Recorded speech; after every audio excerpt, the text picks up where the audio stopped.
आगे बढ़ते हैं। न्यूज 24 की खबर पर एक बार फिर मोहर लगी है और साफ हो गया है कि महाराष्ट्र में शिवसेना फडणवीस सरकार में शामिल होगी। जी हां, बीजेपी ने शिवसेना को 11 मंत्री पद दिए हैं, जिनमें 4 कैबिनेट मंत्री के पद हैं और 7 राज्य मंत्री के पद हैं। हालांकि शिवसेना को डिप्टी सीएम का पद और गृह मंत्रालय नहीं दिया जा रहा है।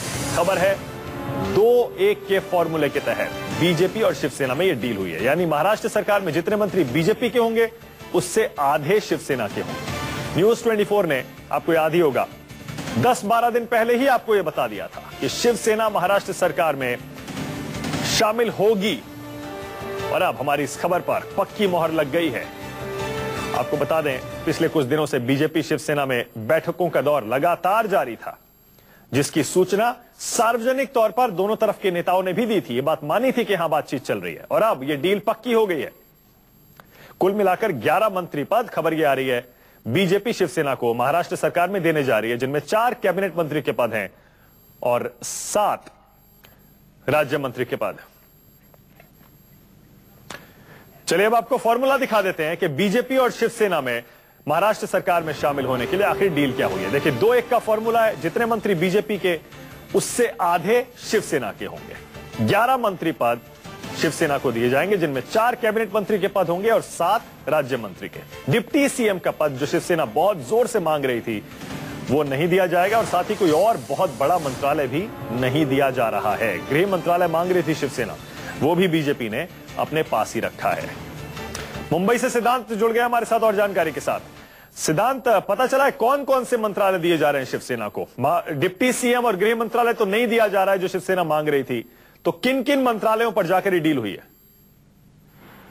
देखिए आपको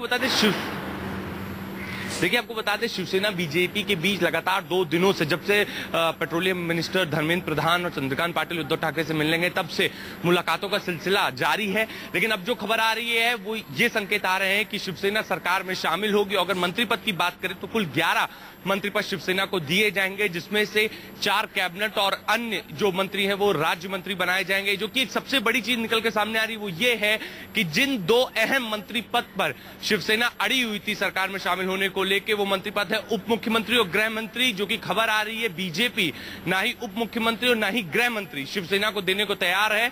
और बीजेपी ने ये चीज पहले भी साफ कर दी थी कि उप मुख्यमंत्री का पद नहीं देंगे, और अब जो खबर आ रही है गृह मंत्री का भी पद शिवसेना को नहीं दिया जाएगा। लेकिन उसके बावजूद शिवसेना सरकार में शामिल हो रही है, ऐसे संकेत आ रहे हैं राजनीतिक गलियारों से।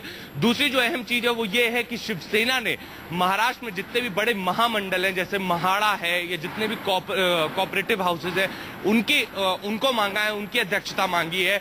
तो बताया जा रहा है शिवसेना के खेमे में कुल 6 से 7 बड़े कोऑपरेटिव हाउसेज आ सकते हैं, जिसमें म्हाडा है, जिनका करोड़ों का टर्नओवर होता है, वो भी एक तरीके से मलाईदार पद माने जाते हैं। तो एक तरीके से ये भी देखा जा रहा है, क्योंकि उप मुख्यमंत्री और गृह मंत्री का पद नहीं दिया जा रहा है शिवसेना का, तो कंपनसेट करने के लिए जो कोऑपरेटिव्स हैं, जो महामंडल है महाराष्ट्र में, वो शिवसेना के खेमे में डाली जाएगी। जो तीसरी सबसे बड़ी चीज है वो ये है कि आने वाले दिनों में हो सकता है बीजेपी शिवसेना को कॉम्पेंसेट करने के लिए केंद्र में भी जगह दे, केंद्र में भी विस्तार करे शिवसेना मंत्रिमंडल का। अभी महज एक शिवसेना के एक एमपी मिनिस्टर है। आने वाले दिनों में हो सकता है कि एक कैबिनेट और एक राज्य मंत्री और शिवसेना के खेमे में जाए। जी ठीक है सिद्धांत, ये भी बता दीजिए कि आखिर इस डील का ऐलान कब हो सकता है? ये फॉर्मूला और ये समझौता हो गया है, इस फॉर्मूले के तहत इसका ऐलान कब हो सकता है और शपथ ग्रहण कब हो सकता है? हम सुन रहे हैं 3 तारीख को ये हो सकता है। जी हाँ, बिल्कुल। देखिए, महाराष्ट्र का विंटर सेशन नागपुर में शुरू होने वाला है, तो उम्मीद ये है कि जो बिल्स पास कराने हैं, जो अमेंडमेंट्स करने हैं, वो शिवसेना के समर्थन के बिना पॉसिबल नहीं थे। यही वजह है कि शिवसेना को सरकार में शामिल करने के लिए बीजेपी की ओर से लगातार प्रयास किए जा रहे थे। अब हो सकता है आज या कल में बाकायदा पार्टी अध्यक्ष उद्धव ठाकरे इस चीज का ऐलान करें और अपना स्टैंड साफ करें बीजेपी के साथ सरकार में जाने का, और जो उन्होंने मांगे रखी थी। क्योंकि जो सबसे अहम मुद्दा है शिवसेना के साथ वो है सम्मान की राजनीति राजनीति करने वाली शिवसेना कभी ये नहीं चाहेगी कि सम्मान से कभी कॉम्प्रोमाइज हो। यही वजह है कि पहले भी गठबंधन टूटा, उसके बाद भी वो सरकार में शामिल नहीं हो। अब क्योंकि बीजेपी सामने से जाके न्योता दिया सरकार में शामिल होने का, तो शिवसेना हो रही है। आने वाले दिनों में, आने वाले समय में हो सकता है पार्टी अध्यक्ष उद्धव ठाकरे खुद प्रेस कॉन्फ्रेंस ले इस चीज का ऐलान करे, साथ ही साथ देवेंद्र फडणवीस भी इस चीज का ऐलान कर सकते हैं। पर जो संकेत मिल रहा है राजनीतिक गलियारों से वो साफ है कि शिवसेना सरकार में शामिल हो रही है। और जो 2:1 का रेशियो है, यानी 20 मंत्री बीजेपी के और 10 मंत्री 10 या 11 मंत्री शिवसेना के, ये रेशियो पे काम किया जा रहा है। 1995 का रेशियो है।